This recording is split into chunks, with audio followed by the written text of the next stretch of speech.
Hey, so in this video we're actually going to get to see this AI voice receptionist for restaurants in action, and let's hop on a quick call to see how it works. Hi there, welcome to Noriega Teriyaki House. How can I help you today? Hey, can I book a reservation please? Of course, I'd be happy to help you with that. How many people will be in your party and what time would you like to make the reservation for? I'm going to go with 3 people, and I would like to book it for today at 2 p.m. Got it. Let me check our availability for 3 people at 2 p.m. today. One moment please, just a sec. We have availability at that time. Can I please have your name and email to finalize the booking? Yeah, my name is Brian and my email is ben12@gmail.com. Thank you, Brian. Would you like me to note any special requests, such as dietary restrictions or a special occasion? Yeah, my friend, he's allergic to peanuts. Thank you for letting me know, Brian. I'll make a note that your friend is allergic to peanuts, and we'll do our best to accommodate that during your visit.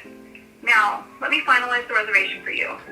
Just to confirm, you'll be coming in today at 2 p.m. for 3 people, and your name is Brian with the email ben12@gmail.com, and a note about the peanut allergy.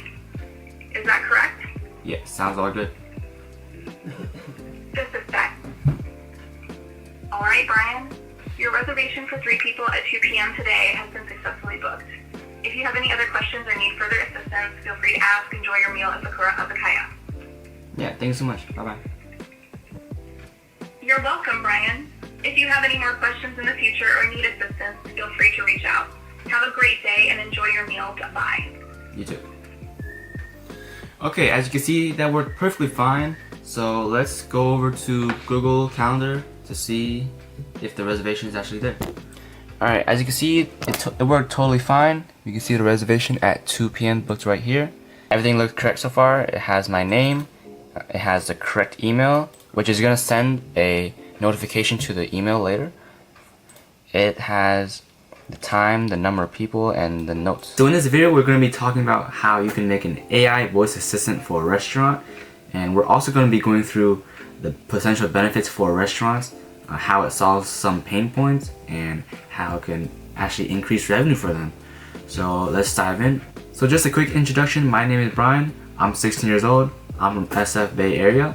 I build AI restaurant assistants for restaurants basically. And I'm documenting my journey to success on YouTube, and hopefully I can help other people within my same age on their journey as well. So what can AI do for restaurants? AI voice assistants for restaurants are assistants who pick up calls when a call is made. And they can handle booking reservations, they can place orders for pickup, and most importantly, they replace a human receptionist. But the prototype that I'm going to be covering only really handles the booking reservations, but it's possible to add features like placing orders for pickup and other things too. So what problem does AI solve for restaurants? So for most restaurants, they all have the same struggle of how missing too much calls, or they get too overwhelmed by calls. Like the staff may be overwhelmed by incoming calls while they have to manage the restaurant. So this AI will actually help with missed call recovery. And basically what that is, the AI will capture all missed calls instead of missing them. So no calls will be missed. Previously missed calls will be turned into new potential business. And I'll explain later how AI can actually do that. So another issue that AI can solve for restaurants is 24/7 availability. So human staff aren't always available to take calls, and they can't handle multiple calls at once. So therefore, AI is always working for you, and it's cheaper. So basically, missed calls that a restaurant has equals lost revenue. But here's the thing about AI. It doesn't miss. It'll capture all those calls, so no revenue is lost, which is really important for a restaurant. And lastly, AI solves the problem of restaurants having inconsistent staff. AI is always polite, it's nice, it's understanding, and understands company values better than employees. So here's the softwares that are going to be used. So Vapi is going to handle the AI call. Make.com is the actual back end where processes happen, and Google Calendar is the reservation handling system. So, and then lastly, Square is the ordering system where orders will be placed on. So for a pretty small restaurant, they could be missing 50 to 100 calls a daily, which is a lot. And the AI can potentially recover up to 10 to 20 valuable leads per day, equivalent to 300 to 600 potential customers per month. By converting these missed calls into reservations or orders, restaurants can see a significant boost in revenue, assuming that the average ticket is $50. This could potentially add $15,000 to $30,000 in additional monthly revenue, which is a lot. So now let's talk about the issues with AI. So the AI can't really handle complex calls. So like if someone asks to speak to the manager, the AI couldn't really help with that. However, the AI could still forward the call to the front desk, and that's where a human assistant, like one of your staff, can actually jump in and help. And inaccurate or outdated data that is provided to the AI about your restaurant can actually cause inaccurate responses or decisions. So all of your data that is provided to AI needs to be accurate and up to date. And some customers prefer humans, but the thing about this AI is that it already sounds like human. It sounds pretty realistic.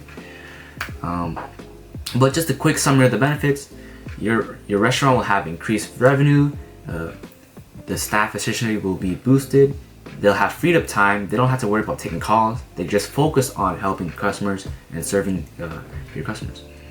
There'll also be less worry for your staff. They don't have to, like I said, they don't have to worry about taking calls. They can just focus on doing what they need to do. And most importantly, more profit from AI is gained versus the cost of the AI and the cost of human time and effort. So as you can see, if a restaurant owner is willing to take the jump, AI can provide numerous amounts of benefits with very little issues with it.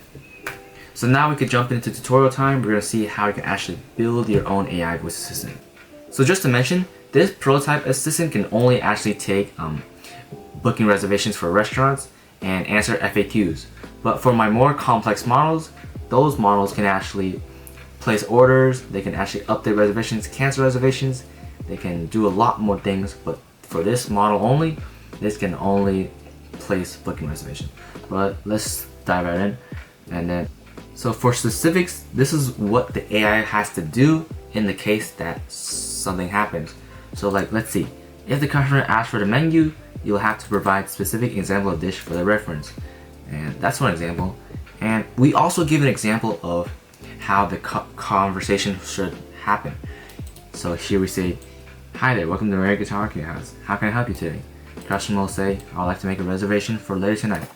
So we have to provide it with how the conversation will happen, and this will allow the AI to use it to respond to customers. And here we also have notes. Be professional and friendly, concise response. Use the customer's name throughout the conversation. If the customer is cut off mid-sentence, stop and ask the customer to repeat. So those are a few notes that we give the AI. And now let's actually see the back end that's happening behind the scenes. So in the Vapi, it does mention for the AI to check availability. Here you can see, this is a function that the AI must do whenever a customer wants to book a reservation.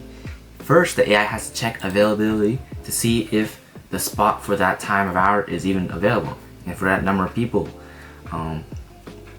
So information will pass through here as in the webhook, and then time will be converted into PST, which is my time, but for you it might be different. You might be in Canada or you might be in Australia, I don't know, but you have to change this. And for Google Calendar, this will search the amount of events or the amount of reservations within that hour, so you don't overbook. You can actually set to how much reservations you want per hour max. For me right now, I have it set to like 5 reservations max per hour. Different restaurants might want different times, different amount of reservations per. If it's available, it'll pass up through this route, and this means it's available for booking, and it'll actually run through the process of putting up the reservation on Google Calendar. And down here, we'll see that if it is not available, we will look for other free time within that day and to try to suggest it to the customer to see if they could potentially choose another time. So let's say the customer chose for 3 p.m. but 3 p.m. is not available. the AI will try to look for other times nearby 3 p.m. It might suggest 4 p.m. It might suggest like 2 p.m. but it can't suggest 3 p.m. because that is not available. Then it'll try to send back it'll try to send back 3 suggested times for the customer to receive and choose. If you want to see what my other complex models look like, the ones that can actually handle more complex queries like placing orders for a restaurant or like handling more complex booking reservations, we could actually see that in this one right here. So as you can see, this one's much more complex. It's actually huge, but this one can handle much more things compared to my basic prototype, which can only handle basic reservations. This one can do place orders. It can like schedule your bookings more better. Like it could cancel, it could update, or it could like remove them. And if you want to build this restaurant AI assistant for yourself, I'll leave a link in my bio, and it'll have the system prompt, and it'll have the make.com import file, so you can create your own version for completely free. I'll leave all that for free. And so if you have any questions about this AI, how it works, or how you could build it yourself, please leave a comment. I'll try my best to respond to it. I'll always respond to it. Or if you want to get into contact with me, I'll leave my email in my description, and I'll try to leave my LinkedIn as well. Thanks so much for watching. I'll see you guys next time.